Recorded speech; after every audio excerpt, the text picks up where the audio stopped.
ज्योतिष ज्ञानमाला चैनल में आप सबका बहुत बहुत स्वागत है। फ्रेंड्स, आज की वीडियो में हम बात करेंगे हथेली में पाए जाने वाले एक बहुत ही महत्वपूर्ण राजयोग के बारे में, जिसे कि शश योग कहते हैं। फ्रेंड्स, ये शश योग जो है वो पंच महापुरुष योग के अंतर्गत आता है। शश योग जो है शनि ग्रह से बनने वाला एक बहुत ही शुभ फलदायक राजयोग होता है।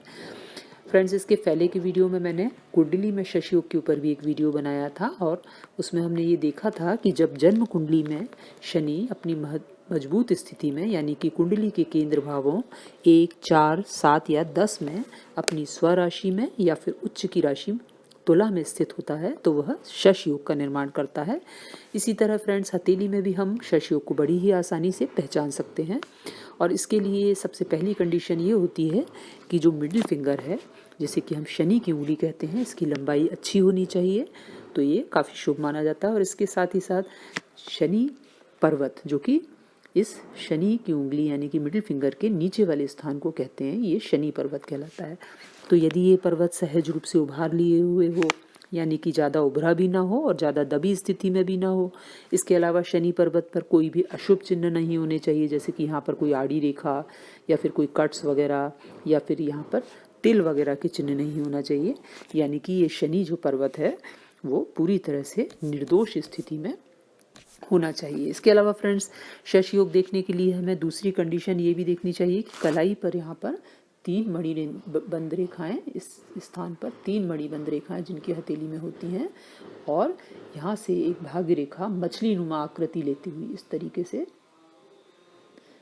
मछली नुमा आकृति लेती हुई एक क्लियर भाग्य रेखा यहाँ से शनि स्थान पर सीधे पहुँचती है। और ये भाग्य रेखा जो है, जैसे कि हम शनि रेखा, धन रेखा के रूप में भी जानते हैं या लक लाइन के रूप में भी जानते हैं, तो ये जो भाग्य रेखा है वो एकदम क्लियर होनी चाहिए। उस पर कहीं भी कोई कट्स वगैरह नहीं होने चाहिए, या क्रॉस के चिन्ह नहीं होने चाहिए, या फिर ये टूटी फूटी स्थिति में नहीं होना चाहिए। ये यदि दोनों कंडीशंस लागू हो रही हैं तो ऐसे लोगों की हथेली में निर्दोष भाग्य रेखा और शनि पर्वत की सहज और निर्दोष स्थिति जो है वो यहाँ पर शश योग का निर्माण करती है। कुछ लोगों की हथेली में यहाँ चंद्र पर्वत से भी एक रेखा इस तरीके से आकर भाग्य रेखा से मिल जाती है, तो ये स्थिति जो है ये भी शुभ स्थिति मानी जाती है।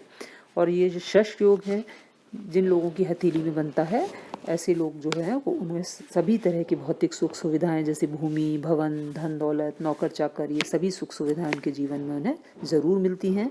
और ऐसे लोग जो हैं वो सामान्य कुल में भी जन्म लेकर अपनी मेहनत की बदौलत सफलताएं प्राप्त करते हैं। हालांकि इन्हें शुरुआती दौर में थोड़े संघर्ष देखने पड़ते हैं, परंतु ये उस संघर्ष से बिल्कुल भी नहीं घबराते हैं। और जैसे जैसे इनकी उम्र बढ़ती है, इन्हें शनिदेव की विशेष कृपा मिलती है और ये अपने जीवन में सभी सुखों को और सफलताओं को प्राप्त करते हैं। शश योग में जन्मे लोग जो होते हैं वो काफ़ी सरल स्वभाव वाले होते हैं, विचारशील होते हैं, और इनकी सोच जो है वो जीवन में कुछ बड़ा करने की रहती है। इसलिए ये निरंतर अपनी ज़िंदगी में लगातार लंबे समय तक अपनी योजनाओं को पूरा करने में लगे रहते हैं। ये रिस्क टेकिंग नेचर के होते हैं और विपरीत परिस्थितियों में भी बिल्कुल भी पीछे नहीं हटते हैं। शश योग में जन्मे लोग जो होते हैं फ्रेंड्स, इनका कैरियर जो है वो शनि से संबंधित कार्यों में काफ़ी सफल रहता है। इसलिए ये अच्छे वकील, सरकारी अफसर, ज़मीन से जुड़े हुए कार्यों या फिर लोहे या तेल से संबंधित बिजनेस जो है इनके लिए काफ़ी सफल रहता है। ये राजनीति में भी काफ़ी ऊंचाइयों को छूते हैं और गांव के मुखिया, विधायक और बड़े बड़े मंत्री के रूप में ये शश योग के व्यक्ति पहुंचते हैं। इन्हें शनिदेव की विशेष कृपा से मान सम्मान, धन दौलत सभी प्राप्त होते हैं। शश योग का पूर्ण फल जो है वो शनि की 7.5 में और शनि की दशाओं में प्राप्त होता है। पूर्ण फल के लिए इन्हें अपने जीवन में निरंतर प्रयास करते रहना चाहिए और साथ ही इन्हें अपने कर्मों को भी शुद्ध रखना चाहिए, तभी इन्हें शनिदेव की विशेष कृपा प्राप्त होती है और शश योग जो है वो व्यक्ति के जीवन में फलित होता है। तो फ्रेंड्स, ये तो थी कुछ जानकारी शश योग से संबंधित। फ्रेंड्स, वीडियो को लाइक, शेयर और कमेंट जरूर करें और चैनल को ज्योतिष, हस्तरेखा और वास्तु से संबंधित जानकारियों के लिए सब्सक्राइब जरूर करें। Thank you so much.